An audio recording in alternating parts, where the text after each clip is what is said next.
সকালবেলায় কি করছো রান্নাঘরে ঢুকে? আজকে হোমমেড বার্গার করছি। ওই দেখো মাইক্রোওভেনে দিয়েছি। এটা কি জিনিস? দেখো তুমি আবার বার্গার বানাতে পারো? না, পারি না, সবই পারি। আমাদের এখানে সবকিছু পাওয়া যায় না। তা যা ছিল এটা হলো হোমমেড, বুঝতে পারলা? এতে কোনো বাজে জিনিস নেই যে খেলে শরীর খারাপ হবে, বুঝতে পারলে?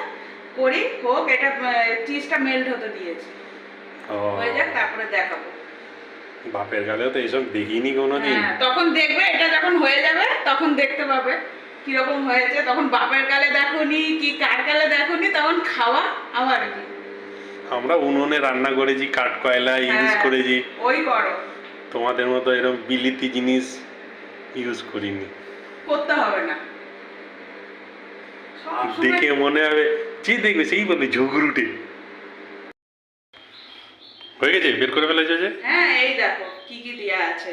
এই দেখো আলু সিদ্ধ করে একটু মশলা টশলা দিয়ে নাড়িয়ে দিয়েছি, চিজ দিয়েছি, অরিগানো, চিলি ফ্লেক্স, আর এটা হলো কি জানি বলে পেঁয়াজ। এই চিজ দেখা যাচ্ছে না, এই যে চিজটা মেল্ট হয়ে গেছে, এই যে দেখছো না? একটু। হ্যাঁ, এই ভালো, এটা স্বাস্থ্যকর হেলদি খাবার, এটা বাড়িতে তৈরি, বুঝতে পারলা? বার্গার কি কিপটেমি করে দেওয়া।